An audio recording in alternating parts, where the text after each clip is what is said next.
यह कहानी है उस व्यक्ति की जिसने पूरी जिंदगी इंसान और इंसान के बीच के भेद मिटाने में लगा दी। जिसने कहा, भगवान को मत डराओ, इंसान को समझाओ। यह कहानी है पेरियार ईवी रामासामी की।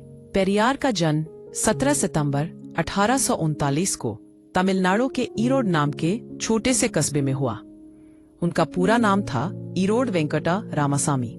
उनका परिवार एक संपन्न व्यापारी परिवार था।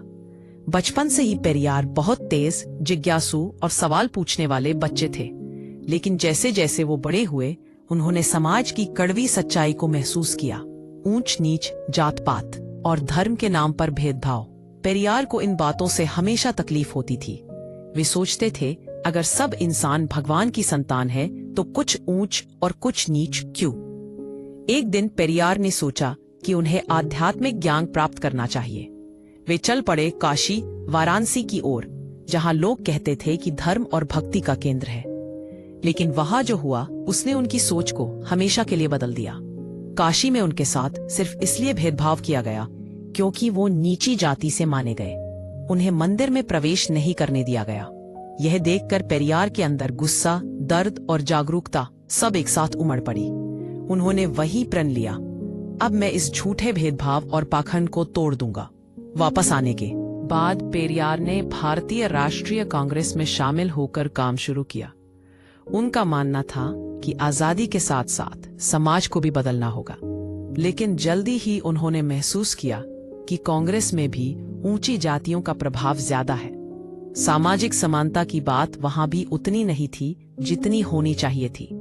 1925 में उन्होंने कांग्रेस छोड़ दी और शुरू किया सेल्फ रिस्पेक्ट मूवमेंट, यानी आत्मसम्मान आंदोलन। इस आंदोलन का मकसद था इंसान को अपनी पहचान और गरिमा समझाना, जाति व्यवस्था का विरोध, अंधविश्वास से लोगों को मुक्त करना और महिलाओं को समान अधिकार दिलाना। पेरियार ने कहा, जिस दिन हर व्यक्ति अपने को इंसान समझेगा, उस दिन समाज बदल जाएगा। इस आंदोलन ने तमिलनाडु के समाज को हिला दिया।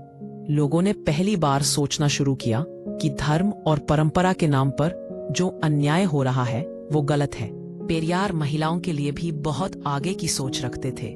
उन्होंने कहा, जब तक औरतें गुलाम रहेंगी तब तक समाज भी गुलाम रहेगा। उन्होंने बाल विवाह, पर्दा प्रथा और दहेज प्रथा का विरोध किया। उन्होंने महिलाओं के शिक्षा, संपत्ति और तलाक के अधिकार की भी वकालत की।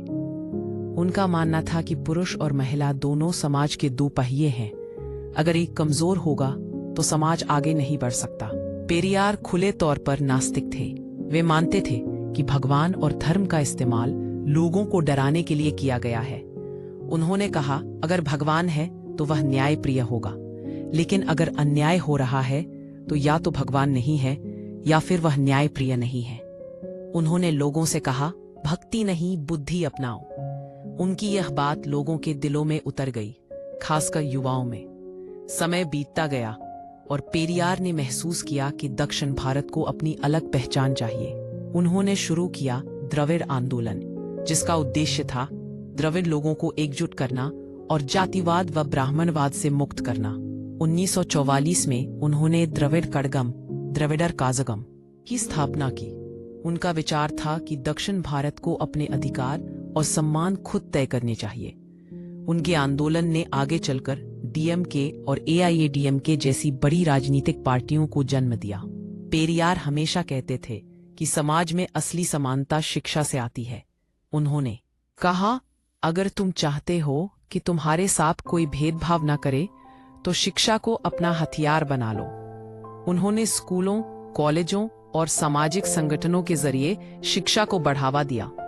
उनकी सोच थी, हर इंसान को बराबर अवसर मिलना चाहिए, चाहे वो किसी भी जाति, धर्म या लिंग का हो। पेरियार ने अपने आखिरी दिनों तक समाज सेवा जारी रखी।